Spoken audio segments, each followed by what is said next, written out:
Elle me plaît, mais je ne sais pas quoi faire. C'est ce que l'on va voir dans la vidéo à venir.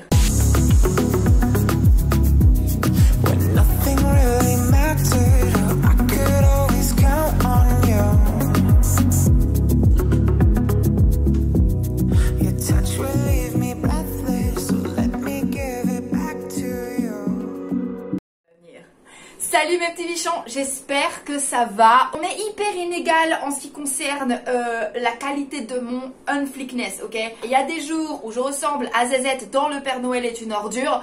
Je vous prie de me s'excuser. Des fois je me demande en quelle mesure le fait que je sois une jeune femme change la manière dont vous percevez le contenu que je délivre. Ou dites-moi en commentaire si vous me percevez, enfin si un homme peut-être plus âgé ou un homme qui semblerait de mon âge, un homme plus âgé ou un homme qui ferait son âge, hein, parce que moi je suis une fille qui fait juste pas son âge, si vous délivrez le même conseil, comment est-ce que vous le prendrez? Dites-moi en commentaire, ça m'intéresse beaucoup. Alors, la raison pour laquelle j'ai envie de vous parler aujourd'hui de ce problème, c'est que c'est un problème que mes élèves rencontrent assez régulièrement. Alors ça en général, c'est ce que j'appelle un problème de qualité. Le problème de qualité, c'est les élèves qui viennent me voir, qui ont du succès sur les applications de rencontres, ou qui ont du succès en général avec les femmes, hein. En gros ils ne galèrent pas trop à rencontrer des gens, mais ils ne savent juste pas quoi faire des gens qu'ils rencontrent. Et c'est un truc que je vois assez régulièrement, c'est mon élève qui me dit, voilà, j'ai rencontré cette fille sur Tinder, on s'est vu, on a passé une nuit ou deux ensemble, et puis à côté de ça, il y a cette autre fille que j'ai vue, avec qui ça s'est bien passé, mais on est dans un nain. J'appellerais ça un nain relationship. Alors je pense que je vais un petit peu de plus en plus souvent introduire le concept du nain relationship, la relation nain ou le contrat nain. J'ai pas encore trouvé d'onomatopée française. En gros ça veut dire il sait pas, ouais, mais pas ouf. Honnêtement si j'ai envie de faire mon âge, en fait ce qu'il faut juste que je fasse c'est parler comme une personne de mon âge en fait. Qu'est-ce qu'on fait quand on se retrouve dans une situation nain? Mais avant de rentrer dans le vif du sujet, pour ceux qui me connaissent pas, je suis Lula Morales, je travaille dans le coaching en séduction depuis déjà 9 ans et je suis là pour accompagner les hommes et les aider à monter en charisme, en séduction, en attractivité. Et pour ce faire, je propose des programmes de coaching sur 3 mois. Et le but de ces programmes de coaching, c'est de 1, vous aider à défoncer vos croyances limitantes et sortir de votre timidité. Ensuite, on est là pour vous faire monter en calibre et vous faire devenir un homme de haut calibre. En numéro 3, on est là pour vous aider à établir une vraie stratégie pour rencontrer des gens avec qui ça peut marcher. Et en numéro 4, on est là pour vous apprendre la séduction, l'art de la séduction.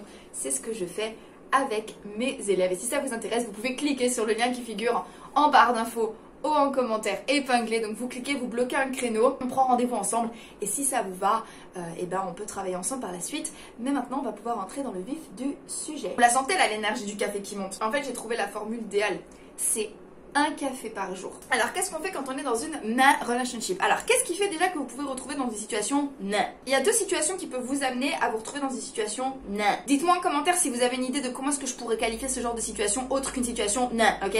Vous me dites, parce que moi je cherche, hein, là je suis là, je cherche, je réfléchis, j'ai pas encore trouvé. Alors première chose qui peut vous mettre dans une nain situation, c'est quand sur le papier tout va bien, mais qu'il vous manque ce truc. Ça c'est quelque chose que j'ai entendu assez régulièrement, c'est cette fille sur le papier, elle est parfaite, elle est jolie, elle est intelligente, on s'entend bien, on rigole bien, au lit ça se passe bien, mais il manque un truc. Et même moi on me l'a déjà sorti en fait. La plupart du temps, la personne en soi-même est potentiellement compatible avec vous, elle vous va à peu près, ou en tout cas vous n'avez pas encore cerné de feu rouge qui vous laisse entendre que cette personne n'est pas compatible avec vous, mais que tous les à côté en fait qui font que l'on tombe amoureux de quelqu'un ne sont pas là. Je vous explique, je m'explique. En fait quand on tombe amoureux de quelqu'un, on ne tombe pas exclusivement amoureux de qui cette personne est.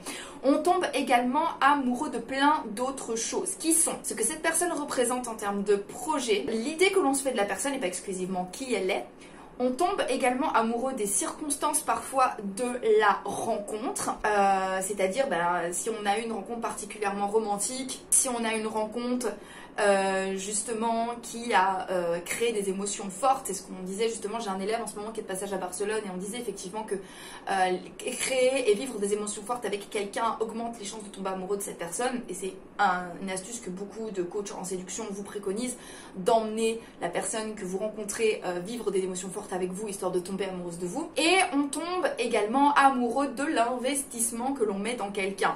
Plus on s'investit dans quelqu'un, c'est un peu le biais de l'engagement ou le biais de l'aversion à la perte. Plus on s'est investi dans quelqu'un, plus on a investi dans une relation et plus on estime en fait que c'est une relation importante pour nous et plus on met de la valeur en fait dans une relation. Et du coup, il peut arriver que ces facteurs-là manquent. C'est notamment le cas lorsque l'on rencontre quelqu'un sur une application de rencontre par exemple. Malheureusement, même si on rencontre quelqu'un qui peut potentiellement nous correspondre et dont on serait tombé fou amoureux dans d'autres circonstances, le fait de ne pas avoir eu de phénomène d'anticipation, de ne pas avoir eu à investir outre mesure et de se retrouver comme ça en rencard avec quelqu'un avec qui on n'a pas eu le temps justement de se projeter, avec qui on n'a pas eu le temps d'anticiper, avec qui on n'a pas eu le temps de ressentir justement ce manque, avec qui on n'a pas eu le temps de s'investir, fait que il y a un et l'état amoureux vous manque. C'est aussi le cas par exemple si vous rencontrez quelqu'un, voilà, donc la plupart du temps quand on dit qu'il manque cette étincelle, ce truc, c'est souvent ça, c'est qu'il nous manque justement ces facteurs extérieurs qui peuvent nous faire tomber amoureux.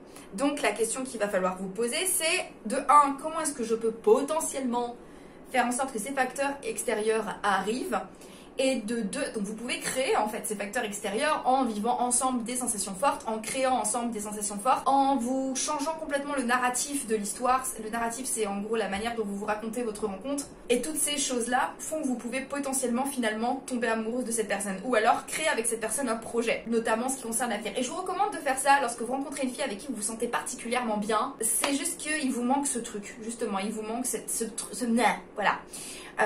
Le piège étant de compliquer les choses exprès et de créer du drama exprès. Moi, ce que je veux, c'est que vous tombiez amoureux de cette personne, mais que vous tombiez amoureux de quelqu'un qui, sur le long terme, vous correspond. Et si une fille vous correspond, mais qu'il vous manque juste ce truc, eh bien, il va falloir que vous vous apportiez ce truc. La deuxième situation qui fait que vous allez pouvoir vous retrouver dans une situation c'est lorsque vous rencontrez quelqu'un qui vous plaît finalement pas tant que ça, qui ne représente pas pour vous une super option vraiment, avec qui vous vous sentez bien, qu'il y a justement des feux rouges et que vous avez des petites appréhensions.